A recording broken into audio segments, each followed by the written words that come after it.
Hi everyone, it's Liam here from Rating the Races. So Cheltenham is fast approaching. I think there's just under 6 weeks. I think it was 6 weeks yesterday to the Cheltenham Festival. So I thought we would have a little look at some of all the races.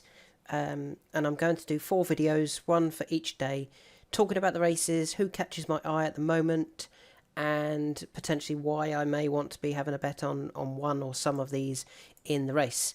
I'll also talk about horses that we've already got, that some have gone well, some not so much. So we'll start off with the opening race of the first day, which is always the Supreme Novices Hurdle. Now, for me, I can't find much away from the head of the market. Appreciate It, I think, is very, very smart.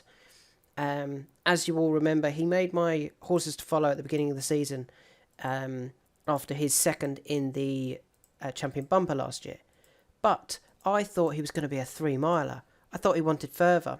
I thought the way he was ridden at Cheltenham, very prominent, whereas everything that came and picked him up, or the only one that actually beat him, but all the others around him as well, Fernie Hollow, Esky Lane, all of those, they were all held up, whereas Appreciate It was given a prominent ride, and he kept going all the way to the line. So I just assumed or just thought that they would step him up in trip. Particularly, as you can see here, he's won over 2.5 in a bumper. I think if he'd been beaten early on in the season, maybe here or at Leopardstown, they would have stepped him up. But he's been beating all the right horses, and last time out, beating Ballyadam, that was super impressive at Leopardstown.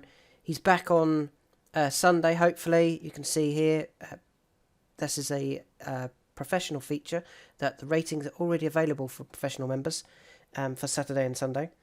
I know there's all of the entries at the moment. It's not the final deck stage, but you can get an idea of who's going to be up there. But anyway, back to Appreciate It. I think he's going to take all of the beating, and I know they had Asterion Forlonge last year that went wrong, but I think this may be a Forheen or a Vitor or what else has he had? You know, those sort of horses that Willie Mullins loves. This 2-mile race, I think Appreciate It is very, very good. He's going to take all of the beating. Obviously, the British number one probably is Metier, who last time out, his R figure that we've given him was very, very high when he won at Sandown in the Tolworth Hurdle. And he didn't just win it, he won it by a long, long way. Very impressive. Was on heavy going, and a lot of his form has come on soft and heavy. I know at the moment it would be heavy at Cheltenham, or at least soft.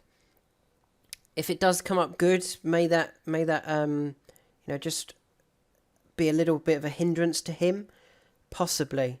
You can't really knock his form. For me, I've just been a lot more taken by Appreciate It, and I think he's beating all the right horses, whereas Metier did only beat Shake 'em Up Harry, who he's good, but he's a handicapper. He's a good handicapper, but he is a handicapper, whereas Appreciate It, beating Ballyadam, probably beat maybe the second best horse over 2 Mile in Ireland. One that we've got to talk about that has gone badly wrong, especially for us, is Flinter Sacra. I had a bet on Flinter Sacra at 16-1 before he ran at Newbury.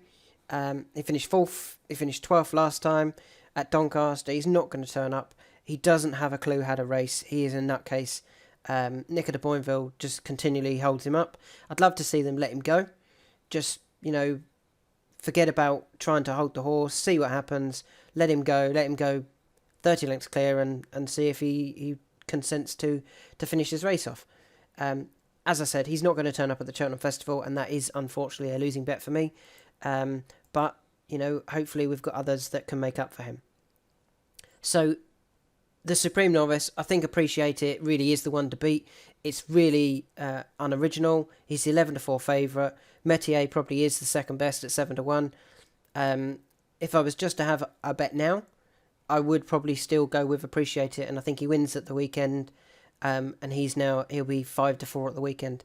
So I'll have a look at that, and I might be tempted to get involved at 11-4. Let's move on to the Arkle.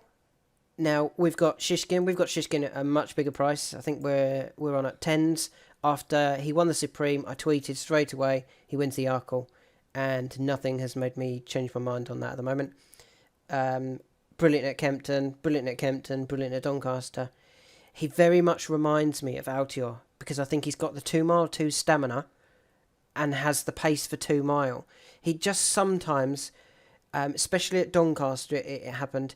He just looked like he was just starting to maybe not travel as well as you see other horses, not like Sprinter Sacre used to do. Just required a little bit of nudging, like Altior always does, before he came alongside the runner-up and went away really impressively and comfortably. He is the one to beat. I think he's 5 to 6 now, or even shorter than that. The Irish are going to try, but I don't think anything will beat Shishkin in the Arkle, and I'm hoping that we can land a decent bet at a good price in the second race of the day. Who are the Irish challengers? Well, the big one to start with is Energumene. Now, Energumene has been very impressive at Gowran and at Naas over fences, but interestingly, he started over 2.5 at Gowran before they dropped him back to 2 mile at Naas. Now, I know I've just said Shishkin has the 2 mile 2 stamina, but I wonder whether Energumene may have too much stamina and may not have the speed to go with Shishkin. We don't know. We won't know until the day. But I just think, especially if it doesn't come up heavy, it may find Energumene out for that little bit of tactical speed to stick with Shishkin. So he would be... There would be a slight doubt about his ability. Now, you can see he's in my Nagme because I put smart. He will be a Grade 1 winner. And I put that after he won at Gowran. He will be a Grade 1 winner. I don't think this was a Grade 1, was it? Just having a look. No, this was just a novice chase where he beat Captain Guinness. But I've just got a sneaky feeling that he may get just a little bit outpaced in the Arkle. Who else could be a danger for Shishkin? Well, Franco de Port. Franco de Port looks a 2 miler. You can see he was running over 2 mile over hurdles. He then went up to 2 mile 5 for the Coral Cup. He was only sent off 10 to 1, and he didn't run very well and he pulled up. But I think that was too far. They dropped him back to 2 mile 2 at Turles, and then to 2 mile 1 at Leopardstown, where he won, and it wasn't a fluke. I know he went off, I think he went off 8 to 1 that day. Yes, he went off 8 to 1. But he beat some good horses in Felix Deji and Dava Star. Now, if at the beginning of the season you told somebody that a horse would beat Dava Star, for example, who had finished third in the champion hurdle, and was going to beat him by 4.5 lengths, as a 5-year-old, would you have said he was going to be 20 to 1 for the Arkle? That looks a big price for me. He's done everything right over fences. He's obviously got the stamina because they wanted to step him up in drip. And he's beaten the right sort of horses. I know he pulled up at Cheltenham. If he'd finished 5th, I'd be really, really keen on him at a big price to run a big race. That's my only doubt. But I'm just going to go that was too far. Back into the Arkle, I'll be really interested. And something that really catches my eye is, on Saturday, at the moment, we have Franco de Port higher rated than Energumene. Not by much, but that's really eye-catching. Franco de Port ran against Energumene and beat him. Suddenly those prices would be swapped around, and Franco de Port would be 13 to 2 and Energumene would be 20 to 1. So I'm very tempted to have a little bet on Franco de Port each way in the Arkle. Moving on to the first handicap of the festival, which will be the Ultima handicap. I have advised Kildesart at 25 to 1, and about 3 days later he was announced that he was out for the season. Really disappointing. He looked nicely handicapped. Still, The race was obviously a good, strong race last year with Vindication, the Conditional, and Discorama, all the right horses in there. Back in fifth was Big River, who we'll come on to in another video. But he's out for the season. So moving on to who else could be interesting in that race. Well, I like the Conditional and I like Vindication, but both the Conditional's higher in the weights, so would have to improve again. And Vindication, I just think they might think he's a bit better than Handicap, and they may end up running him in the Gold Cup. The other horse who was involved in the finish was Discorama. Now, he's 25 to 1. Now, I know part of that, just move them out of order, part of that is because he's not done as well this season. He finished second in a 3-runner race at Galway, beaten by Milan native, who had won at the Cheltenham Festival, before finishing 5th at Cheltenham in November. Completely ignore that race. Something was clearly amiss. He didn't travel like he normally does. He didn't run anywhere near his best, and I would be prepared to forgive him that run. Off the same mark, I think he's £1 higher, sorry. Off a £1 higher mark, if you ignore that run, I think he's got a massive chance. And at 25 to 1, I think that's a very, very interesting bet in the Ultima Handicap. The next horse in the race that definitely catches my eye is If the Cap Fits. Now, we've just said that Kildesart isn't going to run there due to being injured. So that would mean that Simon Munir and Isaac Swade may not have a runner in the race. So who could they run instead?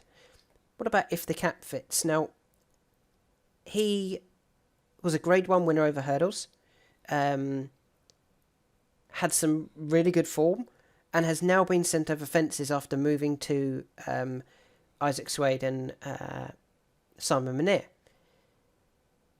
When he ran at Kempton over this 3-mile trip, that was too sharp for him. And if you actually watch the race, he got badly outpaced before running on quite strongly at the finish. But 3 mile at Kempton is not the same as 3 mile at Cheltenham. Completely different tracks. I always say Kempton's about 2.5 when it's a 3 mile race. At Cheltenham, it's a proper 3 mile one, the Ultima. He obviously got outstayed at Taunton by Jarla Enki. Jarla Enki's a proper good stayer, and I think that was a very, very good run. He's rated 152 because after he got beat at Kempton here, when he was third, he dropped from a mark of 160 to 152 and suddenly becomes interesting in handicaps. And with that in mind, I think 33 to 1 for this Ultima, now that this is likely to be their number one horse in the race, I think that's a really good bet. And I will be having a bet on If the Cap Fits there. The last horse I want to talk about in the Ultima Handicap is a horse called Kustar Sivila. Now, Kustar Sivila is unlikely to get in at the moment. Off a mark of 135, that's £7 lower than when he won it in 2018. But he does still have time to find a race somewhere that could propel him up the weights if he was to win it and get into this race at the Cheltenham Festival. If you could possibly get non-runner no bet somewhere, that's probably a decent way to go, because if he does get in, he will have won. So if he's won, he's probably coming back to form. They've sorted it out, and he'd be back over course and distance where he's previously won. So I think that's quite a clever play in this race. His 5th at Kempton, if you watch that back as well, that was again, it clearly was too sharp for him. He only went off 9 to 2 that day. So they obviously feel he's down to a mark that he should be winning off soon. And he was always being nudged along, never really getting involved, before running on kind of out of picture into 5th place. I'm not saying he's on that run he would win an Ultima Handicap, but if they find a better race for him, and you can see that he's actually got an entry on Saturday at Sandown. Now, does he have any Sandown form? He was third back here. That's it. Who was he third to? Let's have a look.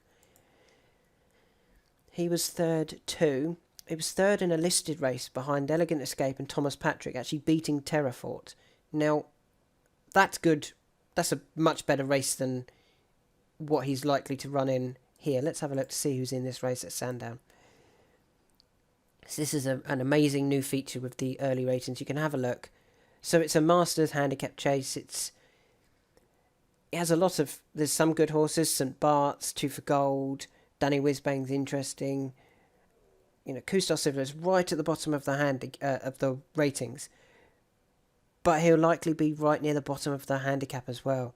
And off a low mark, he could be very, very interesting, especially with that Cheltenham race in mind, because he needs to win something soon to get in at Cheltenham. He's currently 50-1, not non-runner, no bet.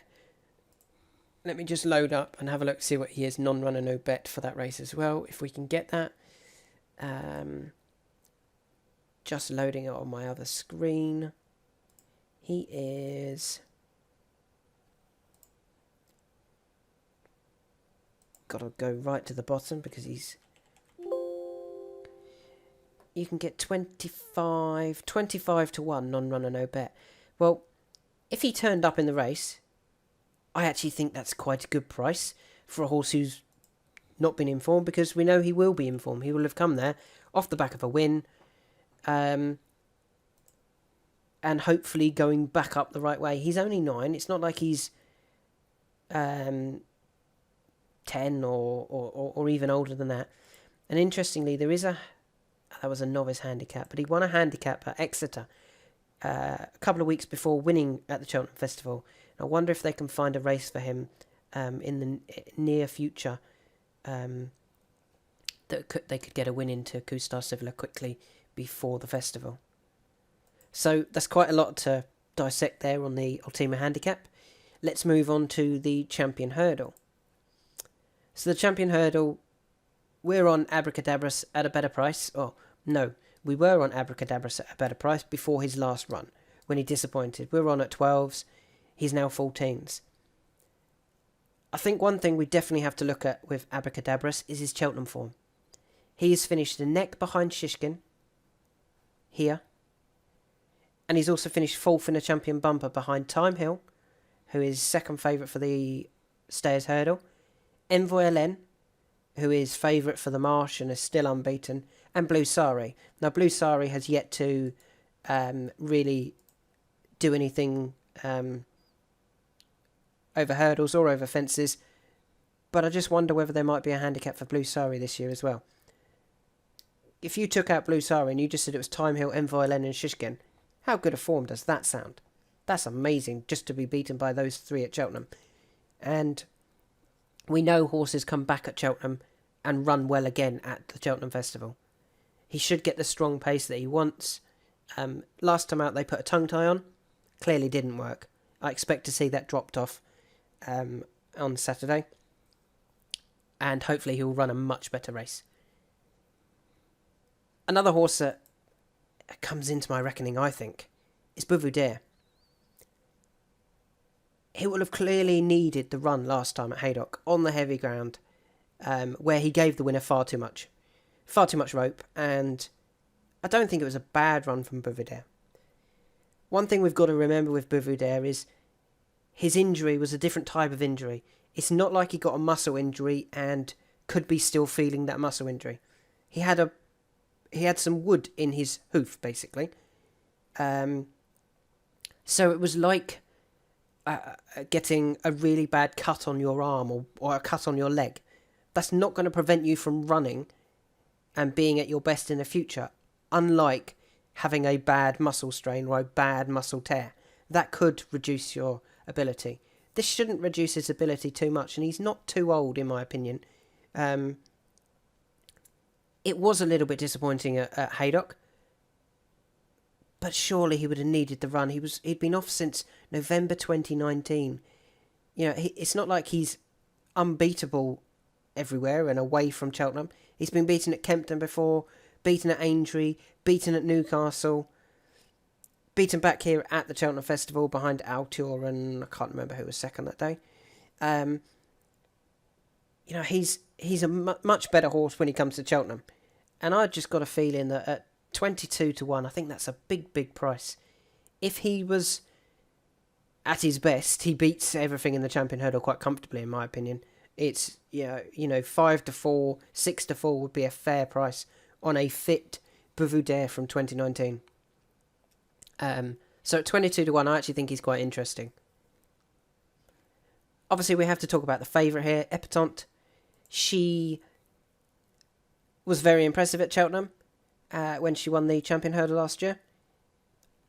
I do wonder whether it fell into place for her. It fell nicely and things just worked out nicely. At Newcastle, it definitely did. A horse ran out, left. Who went forward in the end? So Royale. So Royale is a horse who needs to sprint past and just catch a horse on the line. Couldn't do that against Epatante. Epatante had the perfect run through that race. So that was a nice, easy run. And then she got found out when she gave Silver Streak too much rope. If we're allowing Epatante giving Silver Streak that much rope and not catching her, not catching Silver Streak, and we're saying Epatante's 9-4, why can't we do that for Bouvier, who's 22-1? Just a thought. So she's probably the one to beat still, but she's definitely not unbeatable. Moving on to the Mares Hurdle. A horse that I think is actually a great bet here. At 9-2, non-runner, no bet. Benny de. I think she is the best mare in training still. I think she's better than Honeysuckle. She's better than Concertista. She's better than Burning Victory, who we're going to talk about in a minute. She only got beat here last year because of the ride. Paul Townend and Robbie Power decided to beat each other and almost did an Arsenal and ruined each other's chances. Honeysuckle snuck down the inside, got into the lead and just held on, beating Benny de. This year, Willie Mullins is going to want revenge. Benny de is going to want revenge if that's where she runs. And I think at 9-2, non-runner, no bet, that's a great bet because if she doesn't turn up, you get her money back. If she does turn up, they're going to be even money. They're going to be the same price at maybe 6-4 joint favourites. But don't forget, that's if Concertista, Honeysuckle and Burning Victory all run. Especially Concertista and Honeysuckle. A lot of you may not agree with Burning Victory, but we'll come on to her in a minute. Concertista, she's been very impressive, but could she go Champion Hurdle? Honeysuckle, similarly, could they decide to go Champion Hurdle this year? They were toying with it last year. They won the Mares Hurdle. It's almost a case of been there, done that, got the t-shirt. Let's move on to something else. They could go Champion Hurdle with Honeysuckle. If Honeysuckle goes Champion Hurdle and Concertista turns up in the Champion Hurdle, Benny de at 9-2, I think it would be a huge price. So at 9-2, I'm going to have a bet on Benny de over there. Non-runner, no bet. Talking about Concertista, obviously she was very impressive last year for us at the Cheltenham Festival in the Mares Novice for the second time round. This year, she's been just as good. She won at Fairyhouse, and then she won at Leopardstown, over 2.5. Now, winning over 2.5 does suggest to me that she's probably going to run in the Mares Hurdle, not the Champion Hurdle. But the way she won and how far she won at Cheltenham over 2 mile, they may decide to drop her back. As you can see, other than her Cheltenham runs, she'd had the one run at Leopardstown, but she's also been stepped up before that and after. So they may just think Cheltenham 2 mile is what suits her. She's clearly improving, she's clearly growing and getting better and better. I'm not sure whether she's quite at the level of Honeysuckle and Benny de yet. That would be my concern with Concertista. And at 2-1, I think I'm happy to take a run. The next horse I want to talk about is obviously Honeysuckle. Now 9 from 9. She doesn't always appear highly on our ratings, which is very interesting. She's down to run in the Irish Champion Hurdle at the weekend. If she wins that and beats Sharjah, who is the second favourite, I think, for the Champion Hurdle, why would Connections go, let's now go for the Mares Hurdle? I think they'll go, we're going to go for the Champion Hurdle this year. We've done the Mares Hurdle. We've cracked that. We've won it. Let's go for the Champion Hurdle. So I actually think the weekend will decide where she runs. If she wins, I think she goes Champion Hurdle. One at a much bigger price that I've already advised for this race is a horse called Burning Victory. She won at Fairyhouse before winning the Triumph at Cheltenham. Now, obviously, Goshen fell at the last, or unseated at the last. But Burning Victory was definitely the second best, at least the second best in the Triumph last year. You go back and watch that race and watch her hurdling. It was atrocious. She hurdled poorly, she got left behind, she looked in trouble. But she still had the ability to pick up some very smart horses like Aspire Tower, All Mankind, both of whom are not that big a prices for Champion Hurdle and an Arkle. So why Burning Victory is 22-1 for the Mares Hurdle, I think that's ridiculous, to be honest.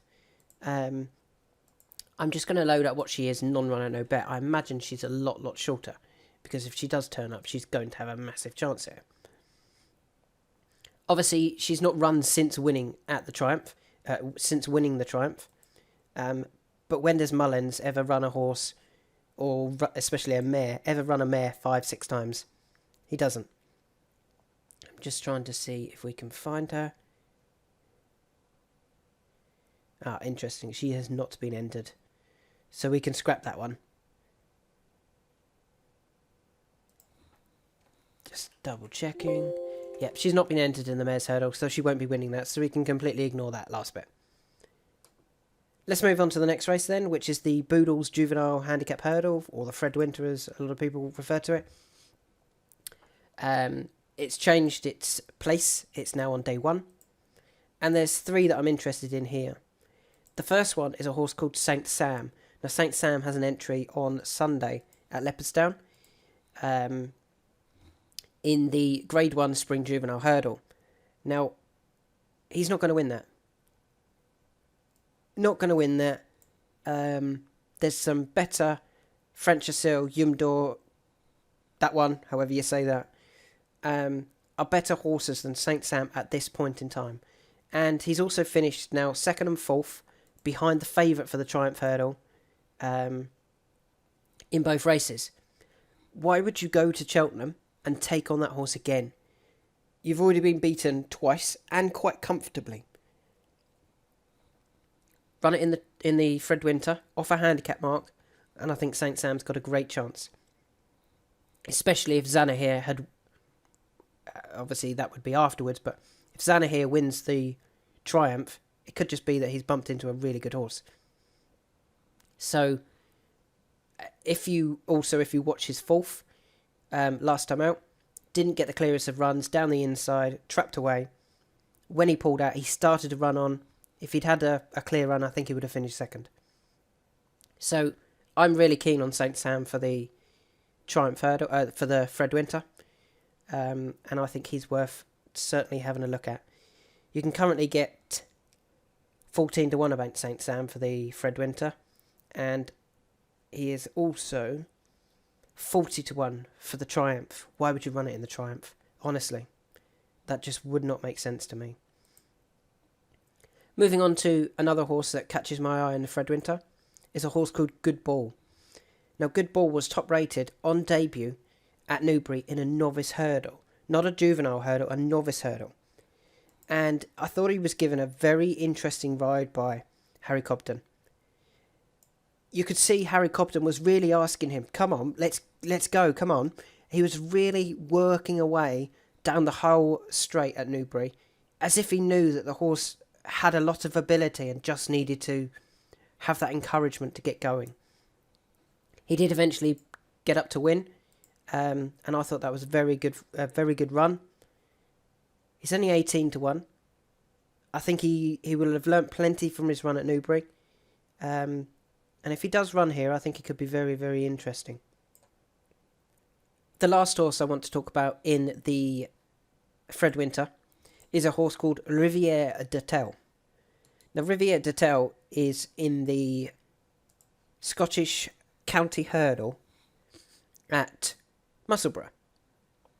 Now, he's interesting because Gordon Elliott has found out his mark, basically. And it's not high. It's only 133. That was after winning a juvenile hurdle and then finishing 3rd in a novice hurdle. As mentioned with Good Ball, winning a novice hurdle is a lot harder than winning a juvenile hurdle. Those 5 and 6 year olds 4, 5, and 6-year-olds, if you're only 3 at the time,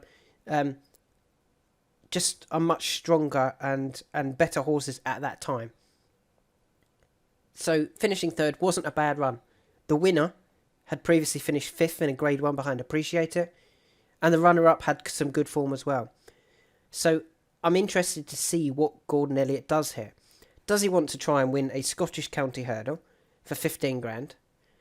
Or might we see Riviere de Tel not run at Musselburgh, saved until the Fred Winter, where at 22 to 1 I think is very interesting.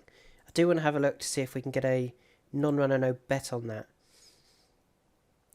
Riviere de Tel, you can get 16s. I don't think that's a bad bet, at 16s for the Fred Winter, because if he does run in that, he'll either run after winning or going very close in the Scottish County Hurdle, or off a low 133 mark. And I think he can go very, very well in that. And I think 16s, I quite like that. I've talked myself into a bet there. And then finally, the final race of the day on the Tuesday. Sorry this is so long. We're now over 31 minutes. The final race is the 3 mile 6 National Hunt Chase. It used to be a 4 miler. It's not quite that far.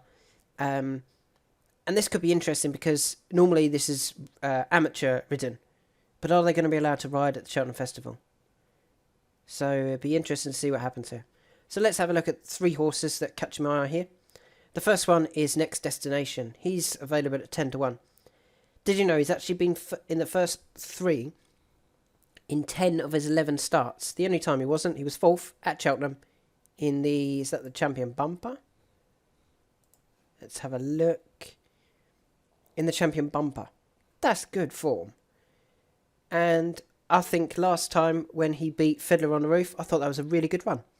His only defeat since being with Paul Nicholls came to Roxana over 3 mile at Wetherby. Well, Roxana's looked much better this season, especially over the 3 mile trip. And at Warwick, I just thought Fiddler on the Roof came to have a go. I can't remember the other horse in the race. Let me just look it up. It was a good one. Golan Fortune also had a go first. Fiddler on the Roof had a go. And Next Destination battled them both and beat them both. And he just kept running in the style of a horse that wants even further. And I think that 3 mile 6 trip at Cheltenham would really suit Next Destination. So he's very, very interesting for me. The next horse that I kind of don't want to go here, I want it to run in the Ultima, but would be interesting if it ran here, is If the Cap Fits. If the Cap Fits has a very similar profile to Next Destination. Looks a stayer, looks like he wants 3 mile plus over fences, and a proper 3 mile plus, not a Kempton 3 mile plus. But does he want 3 mile 6?